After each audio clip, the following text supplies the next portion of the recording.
When I was a professor at Colorado Christian University, in almost every semester and in almost every class, I was asked, "What do you think is the role of women in the church?" I was asked the question so often that I developed a short 4-point analysis, which I repeated over and over.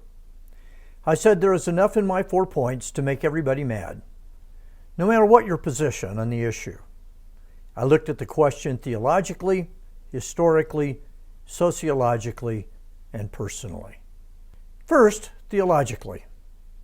The Bible speaks clearly on this topic. Leaders in the church should be men. Elders or pastors, whatever you want to call them, they're to be men. 1 Timothy 2:11 is the classic verse, and it says that women are not to teach or exercise authority over men. Then in the next verse, Paul grounds this teaching in creation. In 1 Corinthians 11:3, Paul, speaking of the family, says the man is to be the head of the home. 1 Corinthians 13:34 and 35 are harsh verses to modern ears, but they clearly call for men to be pastors and leaders of a church. Then there are the arguments from inference. Jesus called only male disciples who were then to lead the church. This is the Roman Catholic argument for an all-male priesthood. I don't agree with the Roman Catholics on lots of doctrinal issues, but I think they have a point here. And then there is the most powerful argument of all: God became flesh as a man. One time I attended a theology luncheon at the University of Colorado. I found myself sitting across from a world-renowned theologian by the name of Wolfhart Pannenberg. I had resolved to say nothing at the luncheon, but I overcame my natural shyness, and I asked him, why was Jesus incarnate in a male body? His response was, it was mere contingency. It was mere contingency.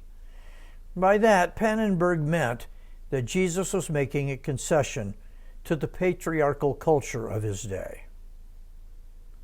Well, if it was a concession, it was the only one he made. Jesus did not come as well-educated, rich, a member of the ruling nation, a member of the ruling class of Jews. He gave up every one of the trappings of human power and importance, except one, according to Pannenberg. He came as a man. Now, I think Pannenberg is wrong. Jesus came as a man because the Godhead is masculine. The theological argument of the Bible is clear. Men should be pastors of churches. Second, let's look at history. In the 2,000 years of the church, women have done everything and have done it remarkably well. They have ministered heroically to the sick and needy. They have preached great sermons. They have written great books. They have founded great denominations. And yes, they have pastored churches and won millions to Christ. They have been among the most effective missionaries who have ever lived. And today, hundreds of mission organizations are run by women and run very well. So, Mitchell, what do you have to say to all this?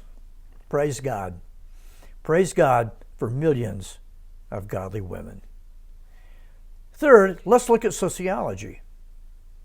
In every era of history and in every culture, when the church settles into its long-term ministry, it is always led by men.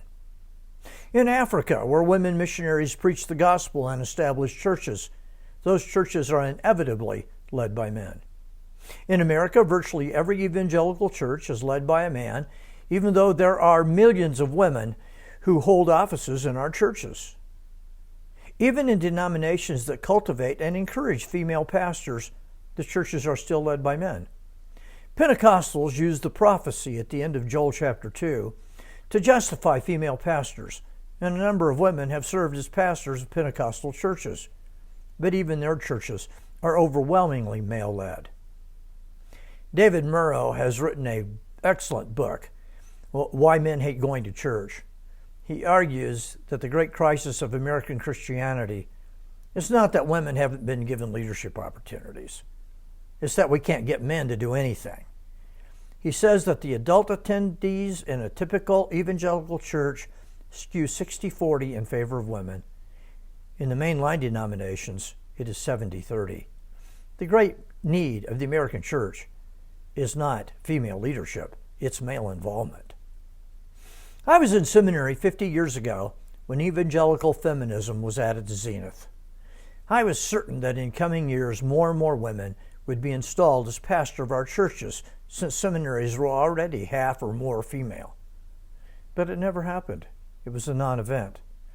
Today, our churches are led by men. The pattern mandated by the Bible has been copied for sociological reasons in the modern church. Fourth, let me make a personal comment. I've always said this to the young women in my classes. No man can keep you from doing the full and express will of God for your life. If I am just an old curmudgeon and am wrong in my opinions on this issue, doesn't matter. I cannot keep you from doing what the Lord would have you to do.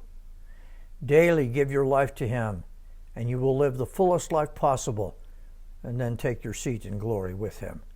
You will be far closer to the throne of God than I am. So there's my 4 points. I hope they are helpful, but if nothing else, they'll give you some things to ponder. May the God of both men and women bless you this day in a mighty way.